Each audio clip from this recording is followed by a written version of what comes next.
Good morning. Welcome, everyone. I'm so glad you're here. Before we get started, go ahead and drop a $ emoji in the chat. If you can hear me and see me, yes, see, go ahead and drop a $ emoji in the chat if you can hear me and see me.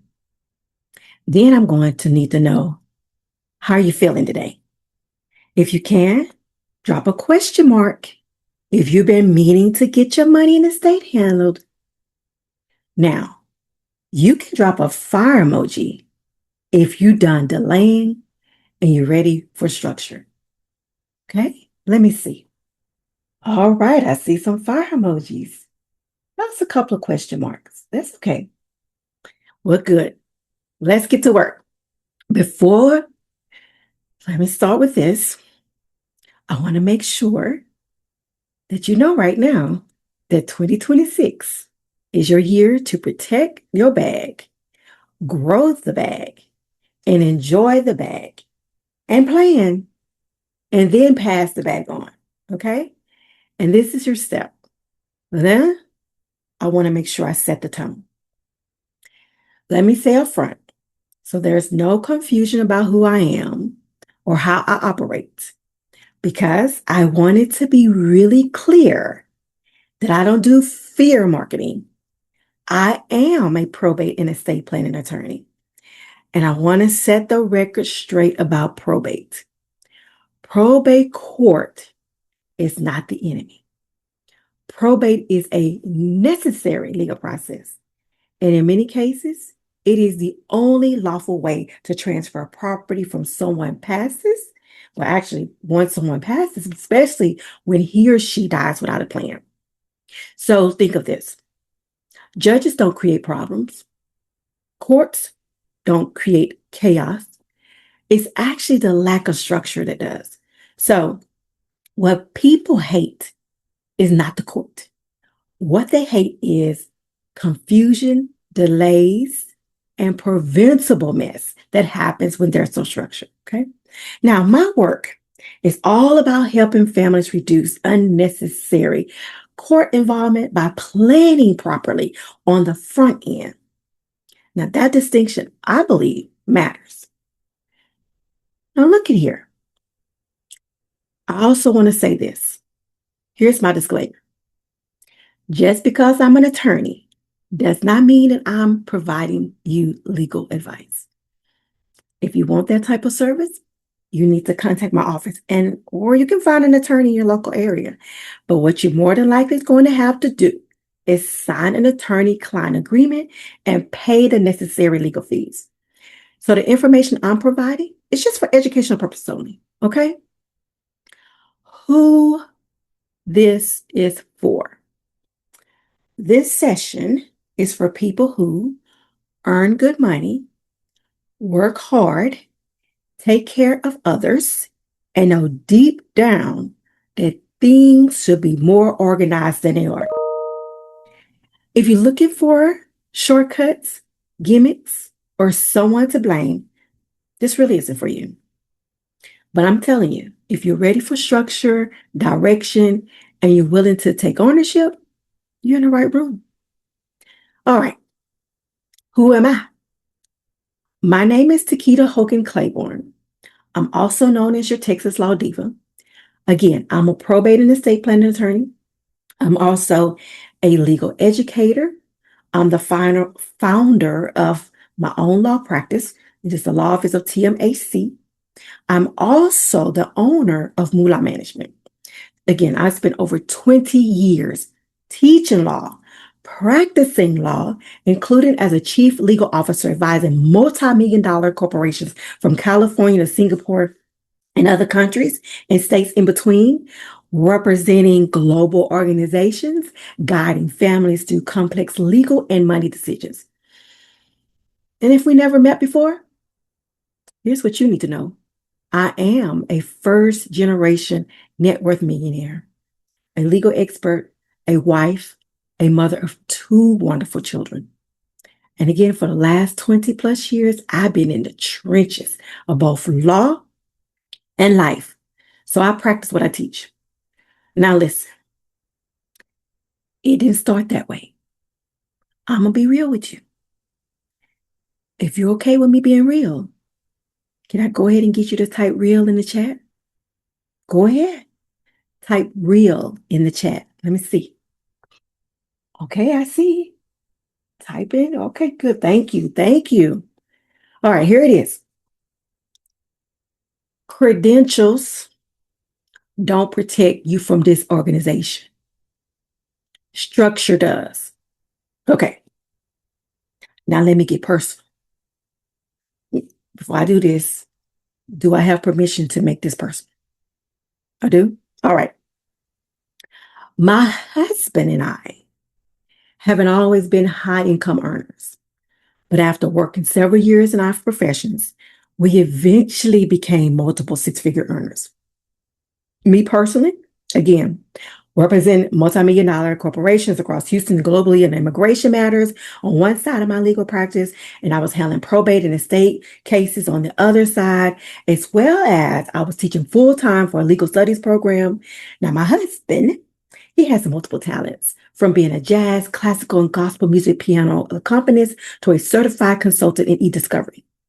But behind the scenes, again, you said I could be personal. You said I could be real. Our money was a mess. Again, we eventually started earning a lot of money, but we spent even more.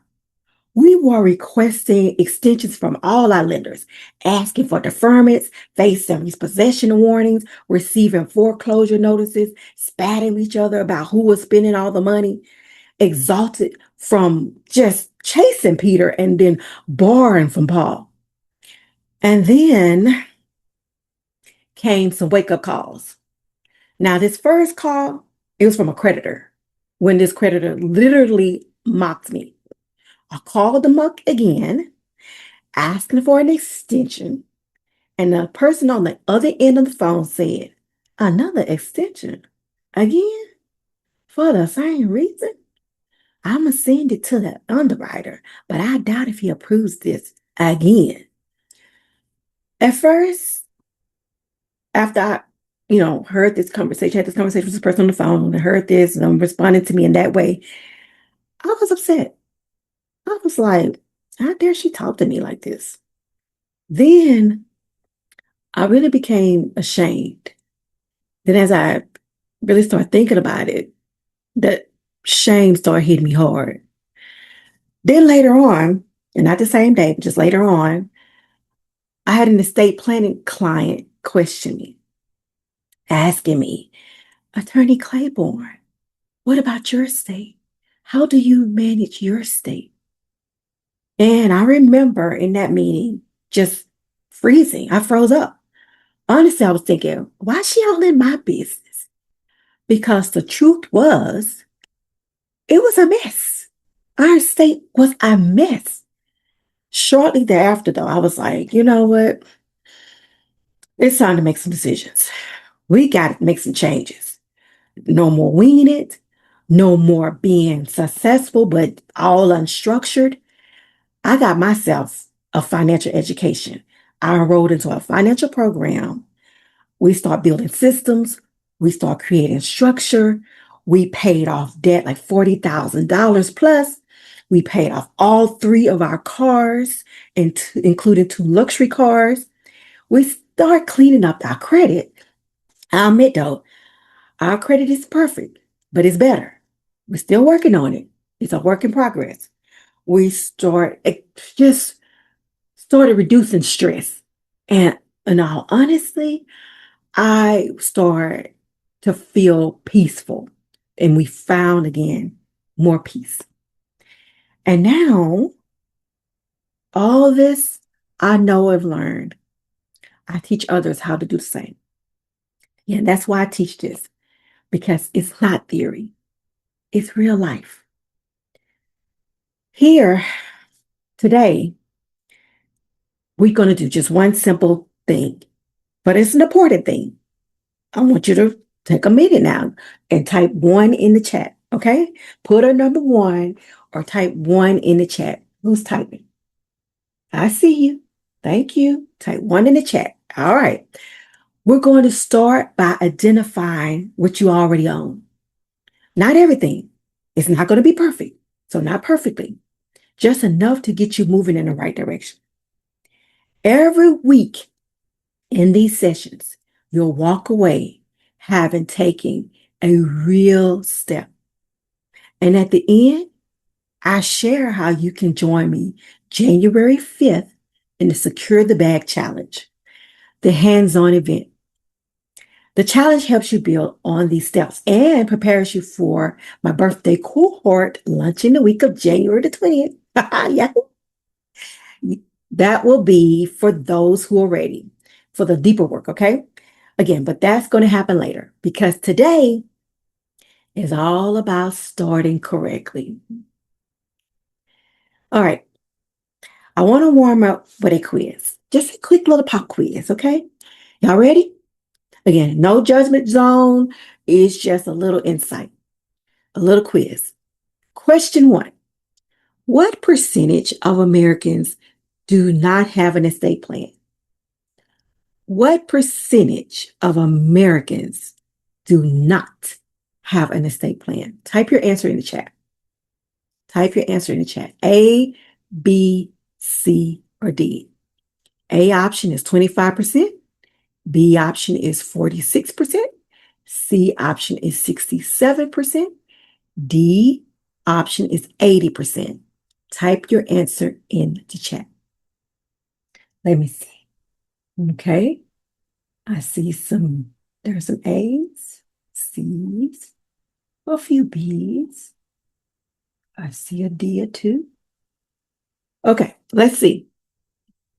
The answer is 67%. Listen, so if you're delaying, guess what? With this type of percentage, you're not alone.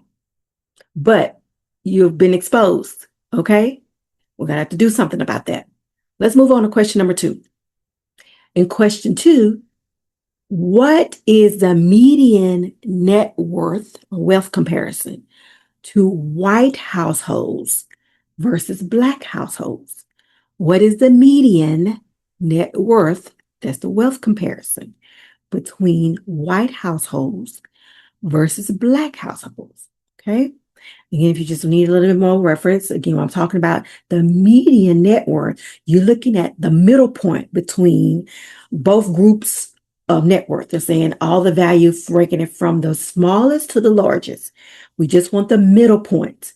Look at the middle point. Is it A, 50K versus 25K? 50K for the white households, 25K for the black households? That's A. Or is it B, 100K for the white households versus 15K for the black households? Once again, B is 100K for the white household versus 15K for the black household. Then you have option C, over 250,000 for the white household versus little over 24,000 for the black household.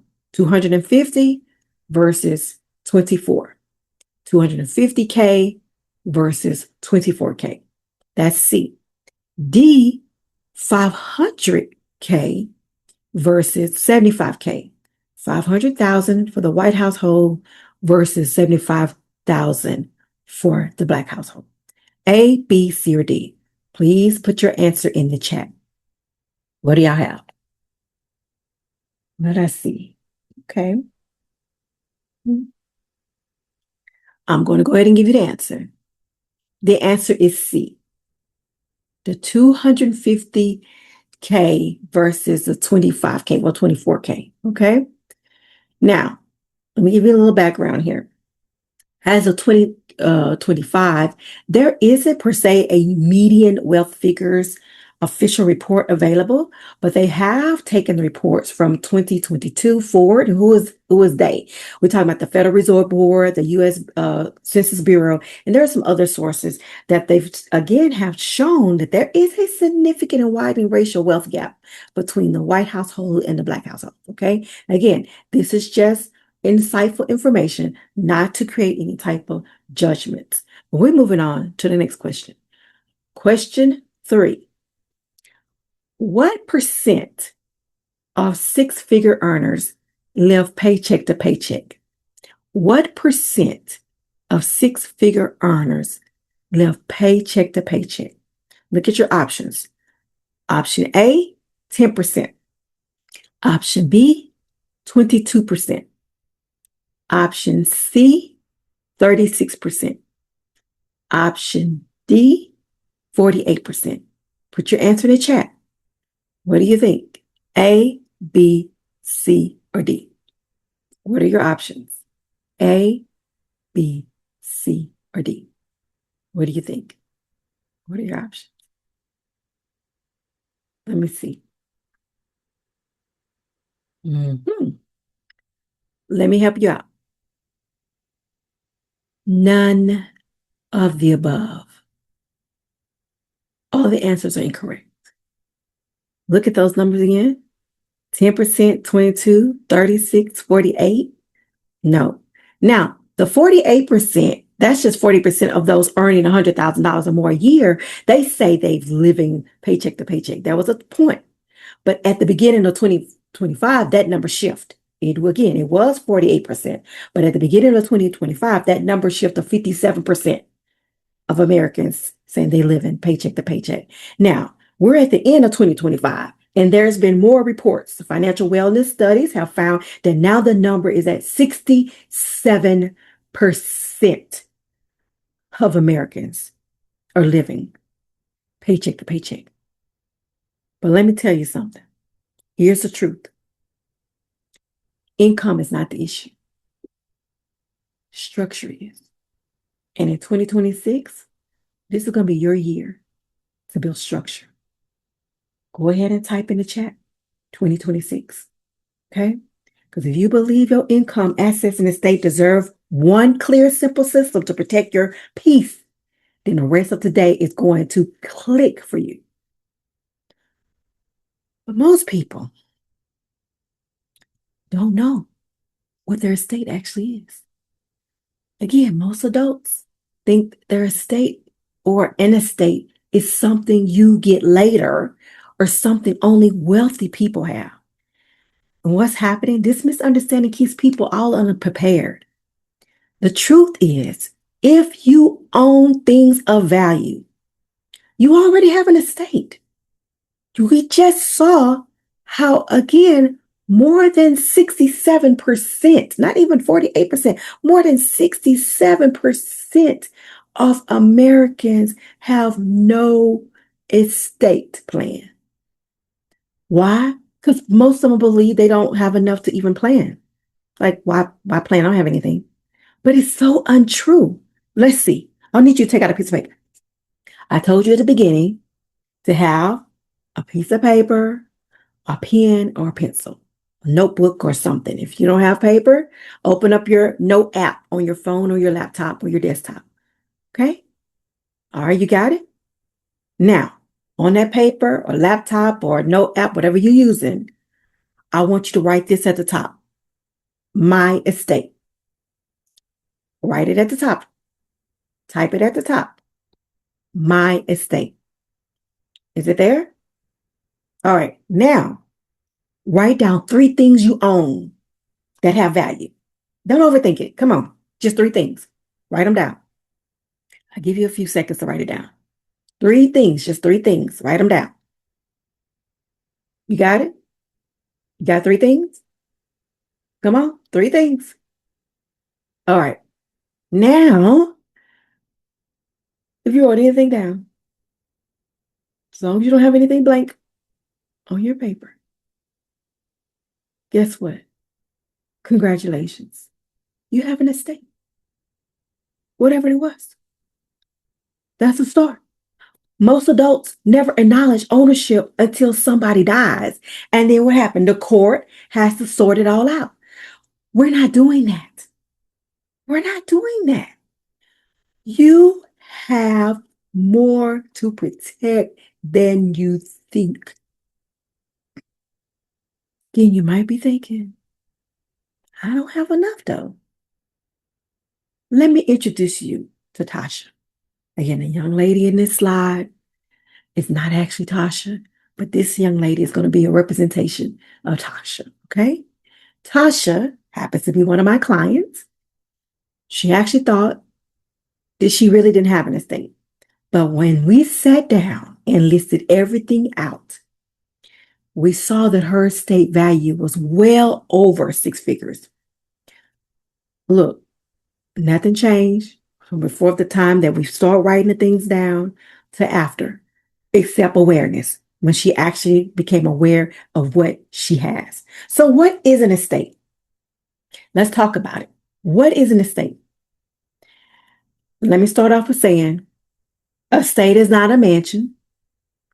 It's not just large acres of land. And it's definitely just not for rich people or all the rich people stuff. Your estate is what you own, what you control, what you have rights to, and what has value. If it's yours, then it matters. Okay? Now, look at this slide. I've just flashed some categories from my estate inventory list. Again, I'm not trying to overwhelm you. I just want to show you what counts. Look, we see housing, we see transportation. There are some things that's not on here. You might have bank accounts, retirement accounts, insurance, business interests, digital assets, electronics, other personal property, including intellectual property. I want you to take a minute and write a few of these items down on your piece of paper or type them in your notes app, your desktop, laptop, whatever you're doing. Whatever you started writing other information down, let's continue. Take a minute, write a few of your items down. Housing, if you have a home, what you have in your home. You have a bed, you got bedding, you got accessories, transportation. What are you driving? You have a car, truck, maybe a scooter or a bike. What you have? Electronics. Come on, look at this. We got phones, we got cameras, we got laptops, we got all kind of stuff. Headphones, gaming consoles, all kind of stuff. Intellectual property. Look there, even those social media accounts, the passwords, and don't forget the bank accounts, the retirement accounts, insurance. If you have a business, your business interests, all the above. Again, I just asked you to write a few of the items down. You got them written down? Now do this. Write down one of those categories I just listed that you never considered to be a part of your estate. Did you not think about intellectual property? Did you not even think about insurance? Think about it. Your electronics. Just write down one category you never considered to be part of an estate. Because the whole jest is I wanted you to see how most people don't realize how much they really have. Why? Because they don't or have never seen it on paper, on one page. But in 2026, I'm telling you, it's a year you see your bag. You can protect it and you can grow it. Type 2026 in the chat. In the chat. Come on. 2026. Type it in the chat. Okay, you guys. Now listen. Most high achievers, high income earners think they're protected. Yeah, they have life insurance. They have 401ks. Maybe I already have a will. But that's not a full plan. Having a will, having a policy, or an account doesn't automatically mean things are going to be handled. Let me tell you, my father, he had a will when he passed, but his plan wasn't really fully structured. And it definitely wasn't aligned the way it needed to be or how he wanted it to be. There still was a lot of confusion. And at this time, I was in law school and experiencing all of this going on with the confusion and chaos with my father's estate. I'm going to tell you the truth. That is one of the main reasons why I chose this area of law to practice. Here's where probate comes in. When a person dies without a plan, the law still has to answer who has authority. And again, even if a person has a plan, but if it's poorly executed, the law still has to step in and say who has authority, who gets what, who can sign, who can sell, transfer, or access the accounts. Probate court is how the state grants lawful authority.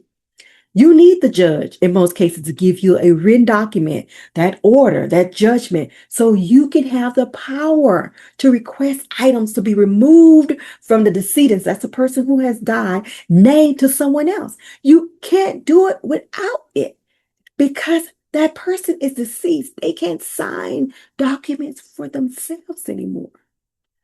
So the problem is not probate. The problem is leaving your family with no instructions, no organization, and no legal documentation. Or you may have this, but it's just not proper. So you have no proper instructions, no proper organization, and no proper legalized documentation. That's when the process gets heavier than it needs to be. And here's another task for you. I need you to do this. Type ready in the chat. Okay? If you are ready, type it in the chat. Ready. Let me see. Come on, y'all with me? Type ready in the chat. Ready for what? Count your wins. Count the items you already wrote down. Those items you wrote down on your piece of paper, those items that you typed or in your tablet or on your desktop. Tell me, count them. How many do you have? Count your items. Is it 3, 5, 10, whatever? It don't matter. Count it. Count your items. What you have. Put your number in the chat. What do y'all have? Okay, I see. Okay, I see 5s. Oh, okay. Got a 12. I see you. All right. Because why are we doing this? I want you to see those are your assets. You work for them. That's value. That's ownership. Again, this is your estate. And in 2026, we're not letting ownership sit unstructured. Planning does not invite death. It protects life. Y'all know what? This myth is so real in all communities. Planning does not invite death. It protects life. By having a plan, again, does not invite death.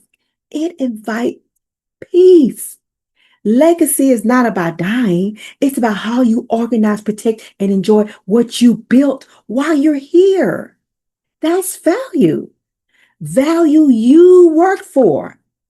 And in 2026, we're not leaving it unmanaged. Okay? Now let's lock in today's theme. You still ready?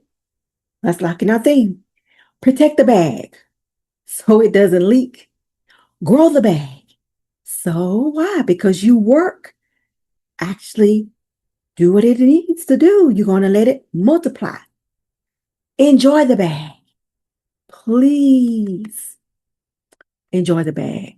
Take time to enjoy the bag because you didn't build that, whatever it is that you're building, just to suffer. And then you can pass the bag on. with intention. You're going to be proactive, not reactive, okay? Be proactive, not reactive.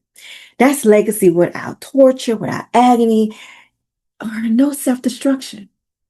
Here's the framework I use.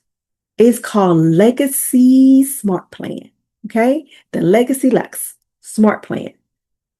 It's the exact system I built to help you win in 2026. Again, we're still talking about we're getting ready for 2026. Put it in the chat. 2026. I'm watching y'all in this chat. 2026. I see you. Okay, thank you. Let's talk about it. The S is seize it. Seize what you already own. Get the full picture of your money.